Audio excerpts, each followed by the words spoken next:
De volta ao Projeto Empresa, continuamos com mais notícias do mundo empresarial.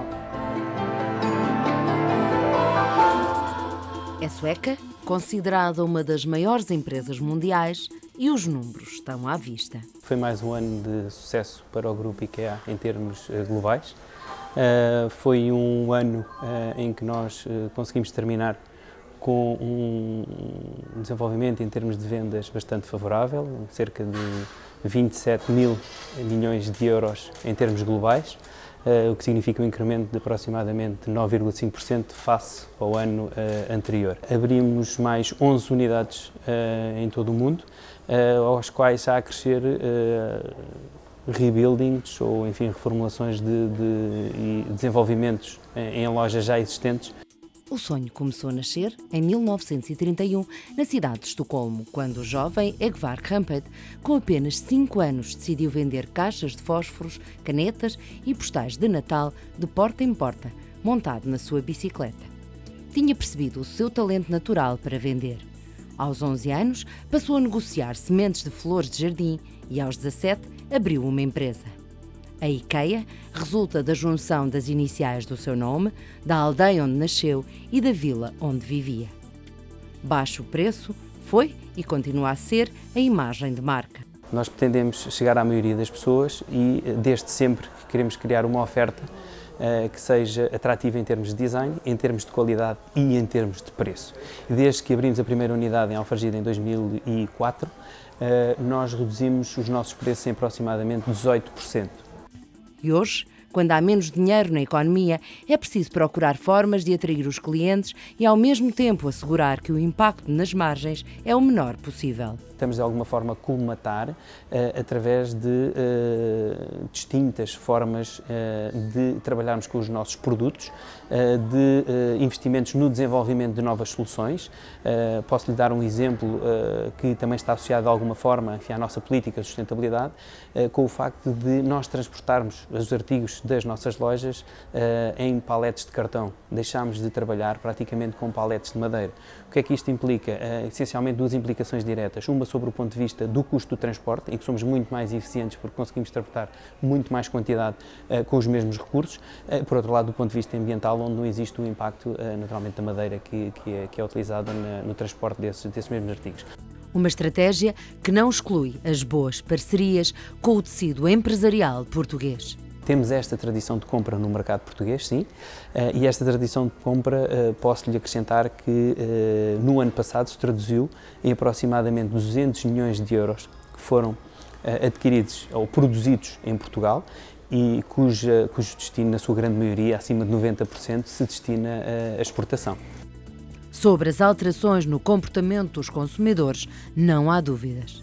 O consumidor hoje em dia faz uma compra muito mais ponderada, muito menos impulsiva, o que de alguma forma também justifica os resultados que temos obtido, no sentido de termos tickets média de compra mais altos, pese o facto de sentirmos um decréscimo no número de clientes nas nossas lojas. Portugal e uma Europa em contração, a IKEA responde com a manutenção do plano estratégico até 2020.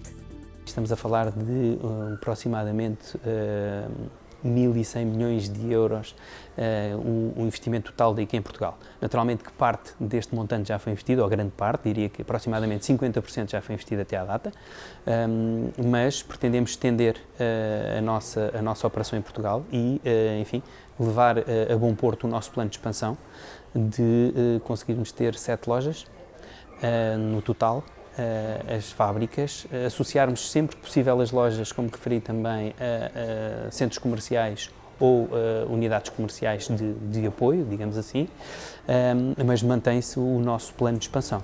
E se tudo correr bem, daqui a 7 anos será assim. Conseguirmos criar aproximadamente 10 mil postos de trabalho. Com as 7 lojas em funcionamento, com os centros comerciais, com as unidades de produção e, naturalmente, que aqui também considero postos de trabalho diretos e indiretos, que também são gerados por este tipo de investimento. Fica a palavra de esperança de uma multinacional a operar em Portugal.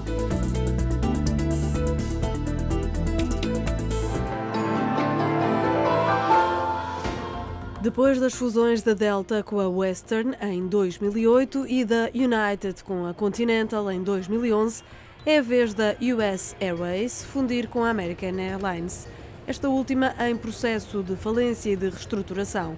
O mercado fica assim concentrado em 4 grandes operadores, também com a presença da Southwest, que comprou a AirTran em 2011. A nova companhia mantém o nome da American Airlines, vai ser a maior companhia aérea do mundo e a controlar 24% dos voos norte-americanos. O negócio vai valer em bolsa 11 mil milhões de dólares. A empresa resultante desta fusão fica com capacidade para transportar 110 milhões de passageiros em todo o mundo por ano, com 6.500 voos diários. A nova American Airlines terá uma frota de 950 aviões e uma faturação de perto de 39 mil milhões de dólares.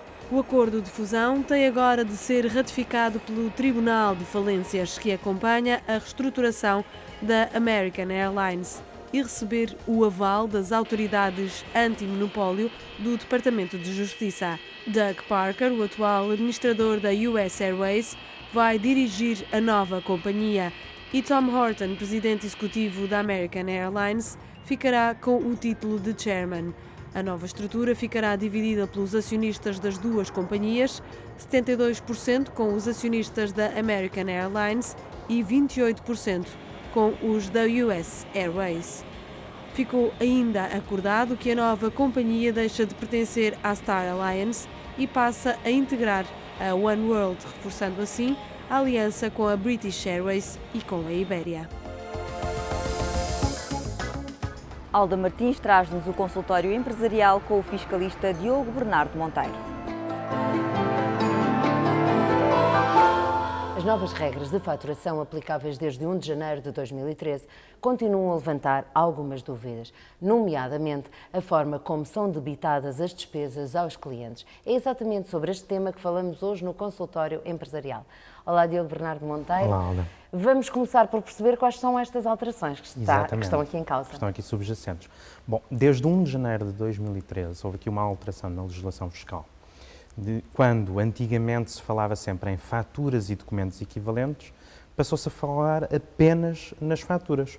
Ou seja, há aqui uma alteração de fundo, designadamente com estes outros documentos equivalentes. Basta pensarmos nos recibos verdes dos profissionais independentes, que foram substituídos por faturas-recibos, mas também os tais documentos equivalentes, como notas de débito e notas de crédito, parecem ter desaparecido, ou pelo menos acantonados, para algumas situações muito especiais. Mas em que situações é que estas notas de débito eram emitidas? Bom, as notas de débito eram genericamente utilizadas para 2 situações. Em primeiro lugar, utilizavam-se as notas de débito para debitar determinados custos aos meus clientes relacionados com áreas que não tinham a ver com a minha atividade principal. Por exemplo, quando eu vendia um carro e a atividade da empresa não era a venda de carros, quando eu debitava juros, por exemplo, eram algumas das situações em que eram utilizadas. As outras situações tinham a ver, de facto, com o débito de custos em que eu incorria, mas que ia repercutir no meu cliente. Por exemplo, se eu fazia um determinado envio e pagava despesas de transporte, mas essas despesas eram para ser debitadas ao meu cliente, portanto, era sobretudo nestas 2 situações em que agora tudo se altera por causa desta alteração ao regime fiscal. Então, de que modo é que a proibição de emitir notas de débito pode levantar problemas?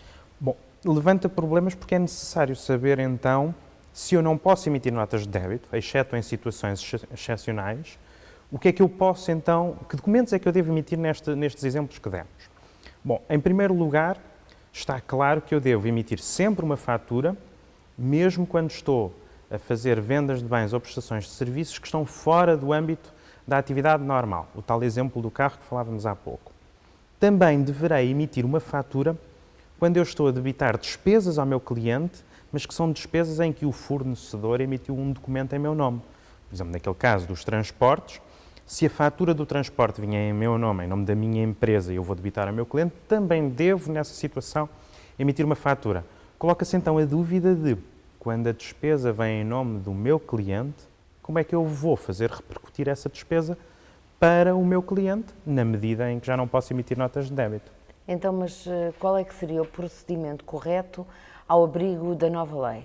Bom, ao abrigo da nova lei, aqui é que se coloca o problema. É porque a nova lei não é clara e estas alterações legislativas não são claras para permitir criar uma solução.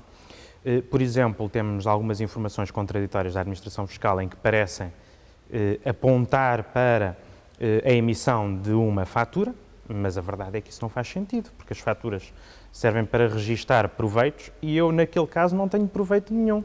É pura e simplesmente um movimento na minha contabilidade em que chega uma fatura que não é um custo meu, porque está em nome do meu cliente, e que vai sair para o meu cliente me pagar. E se eu fosse fazer faturas, tinha depois o problema burocrático de ter faturas que contabilizo como proveitos e faturas que não contabilizo como proveitos. Portanto, parece-me que claramente não será essa a solução legal. Mas, de qualquer modo, e ainda antes de tentarmos perceber qual será essa solução, não era suposto todas estas alterações tornarem mais fácil o sistema? É suposto, de facto. Ou, pelo menos, é suposto estas alterações tornarem mais simples e mais claro. É sempre um dos objetivos enquanto se altera a lei. Pelo contrário, verificamos que talvez o legislador não tenha pensado em todas as circunstâncias. Não pensou claramente nesta, do débito de despesas, ou pelo menos se pensou, não transmitiu o que é que tinha pensado. Também nos recordamos no final do ano passado, quando existiu toda a polémica a respeito dos recibos verdes, o que é que iria acontecer com os recibos verdes. Depois arranjou-se a solução da tal fatura recibo, para substituir os recibos verdes, mas aqui efetivamente não temos uma solução expressa. E parece-me a mim que o mais importante era que a Administração Fiscal já tivesse dado uma orientação quanto à solução para este débito de despesas em nome e por conta do meu cliente. Esse é o conselho que deixa? Ou... Não, o conselho que eu deixo, eu tenho que continuar a debitar as despesas ao meu cliente. Eu aconselho a não utilizar, de facto, a nota de débito, porque aparentemente o legislador quer limitar essas notas de débito para situações específicas. Talvez o mais correto seria criar um novo documento contabilístico, por exemplo, uma nota de despesas ou um débito de despesas, que estaria fora de todos estes documentos com relevância para o Código do IVA e que permitiria distinguir relativamente às operações de notas de débito e de faturas, mas permitindo, designadamente, continuarmos a debitar as despesas aos clientes, que naturalmente têm esse movimento contabilístico que tem que acontecer. Muito bem. Diogo Bernardo Monteiro, obrigada. Obrigado, mais uma vez, encontramos-nos para a semana. E antes de terminarmos este projeto empresa, fica a saber como se faz.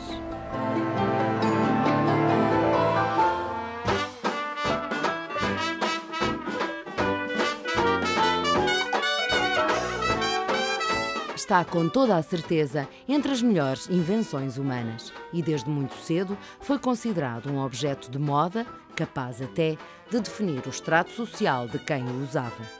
O seu sapato não é para o pé da minha filha.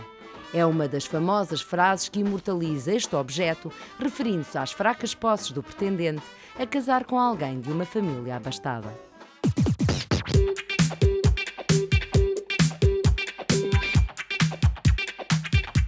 Ao longo dos séculos, a importância do sapato permaneceu e a sua forma de execução também, embora a tecnologia dê, atualmente, um grande impulso. Na fábrica da Quiaia, em Guimarães, tudo começa no processo criativo. São apresentadas tendências mundiais e propostas de modelos e cores para a estação seguinte. Depois do desenho, a materialização, onde o futuro sapato será colocado nas proporções reais. Se considerarmos todas as cores disponíveis, são passados para o tamanho real cerca de 20 mil protótipos de modelos por ano. Do desenho para o corte. Consoante o tipo de material, é utilizada a faca, o jato de água ou o laser. O material cortado está pronto para ser cozido e dar origem à gáspia. Em cima da gáspia, a palmilha e a sola. Este é apenas um protótipo que segue para a amostra no cliente. A amostra adquire uma identidade que só perde quando o sapato é vendido.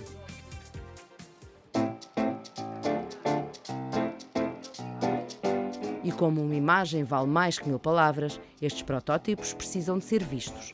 A partir do momento em que as amostras vão para o mundo, os agentes começam a fazer as encomendas. Estas pastas virtuais recebem pedidos de 55 países que são arquivados por data, quantidade e valor de encomenda. Os pedidos passam todos por aqui para serem lançados para a produção. É a fase de industrialização, em tudo igual à que vimos no protótipo, mas a uma escala superior. Corte, preparação, entretelar caso seja necessário, contagem de detalhes, costura.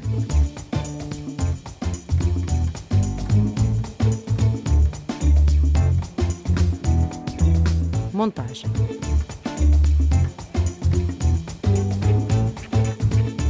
Pronto, o sapato é inspecionado e embalado, seguindo para o armazém e depois para as lojas, onde vai embelezar mais pés em todo o mundo.